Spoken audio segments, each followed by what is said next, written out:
What good is sitting alone in your room? Come hear the music play. Life is a cabaret, old chum. Come to the cabaret. Put down the knitting, the book and the broom. Time for a holiday. Life is a cabaret, old chum. Come to the cabaret. Hi, I'm still Jerry. I like to think of myself as Jacques Cousteau. Just kidding. You may not recognize me with my new glasses. I know I do. My wife thinks they're a little too literal. As you can see, I am still a dedicated aluminum foil applicationist, and this is by far my biggest challenge yet. I intend to foil the entire length of this breakwater, which is protecting the boats and shoreline of the seaside community. It's a very symbolic piece to address the problem of global warming and the rising sea levels which are inundating the planet. Not unlike what occurred in the Mississippi Delta region last fall. But first, I must get in communication with my collaborator, Mr. Dupar in Estonia. I'm not so great with numbers. I was a liberal studies major in college.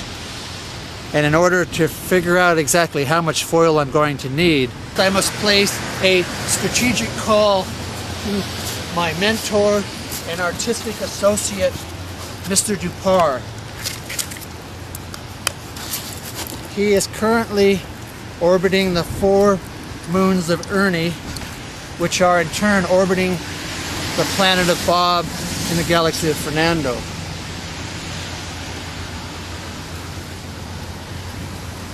It's ringing. Hello, Felix? There's a bit of a delay because of the distance. Yes. Yeah, this is Jerry. Yes, I'm almost ready to begin. I just need your calculations on the quantity of aluminum foil I'm going to need to do the breakwater. Breakwater, how much? What's that? Yes, I hear that. You do? Are you sure? Yeah, yes, of course I will. Yes. Well, it seems there has been an interesting change of artistic events. My mentor and associate, Dr. Felix, that's not his real name, has determined that our bilateral communication has been intercepted by the NSA. It appears that not only is the government monitoring all telecommunications going in and outside of the United States, but also those interstellar communications. So I've decided to do a very different piece and to address this growing problem. The gods of artistic expression certainly work in mysterious ways.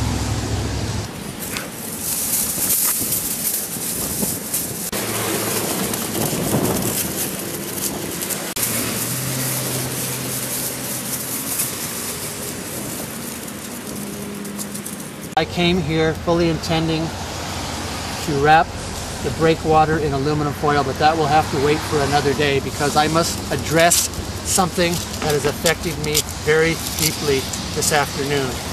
The fact that my artistic communications are being monitored by a government agency, and it actually perhaps permanently scared away a very valuable artistic associate from collaborating with me because of his personal paranoia and fear of the powers that be, because who knows what thoughts I may come up with, who knows what projects I may devise which the government might not agree with, and people will be afraid to coordinate with me. They'll be afraid to collaborate with me because the NSA, the FBI, Homeland Security will take them away. Now, the average American citizen says, oh, well, that will never happen if you're no physical threat to the people of the United States. Nobody's going to come get you. Oh, really? That's how it always starts. I know what you're thinking. You're thinking, Jerry, aren't you being a little too literal, a little too simplistic in your artistic depiction of what is happening by taking a common coaxial cable and wrapping in aluminum foil as if the aluminum foil is supposed to symbolize how we are supposed to guard our secrets, guard our thoughts, guard our artistic expression from unnamed and named government sources like perhaps the NSA, FBI, CIA, IRS, GAO, WTO, NAFTA, and Homeland Security, even FEMA. And you want to talk about obvious? You want to talk about full-blown tchotchke? You want to talk about brain-dead grade B lowbrow art? Yeah, it's obvious. Of course it's obvious. Sometimes you gotta be obvious. I'm wiretapping.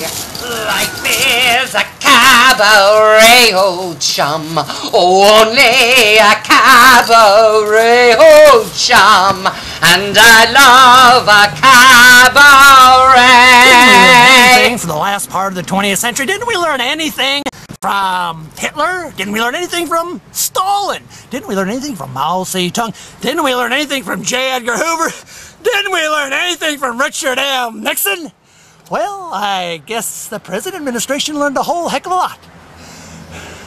Well, we don't have to dance to their tune anymore. As a matter of fact, next time you're on your landline or your cell phone or you're holding your crystal and dialing in an alternate universe, why don't you say, hello, George. Hello, Rummy. Hello, Dick. Well, hello, Connie. You may be listening to us, but we're also paying attention to you. And we're not going to take it anymore. Secondly, there are such things as roving wiretaps. Now, by the way, anytime you hear the United States government talking about wiretap, a wiretap requires a court order. A wiretap requires a court order. A wiretap requires a court order.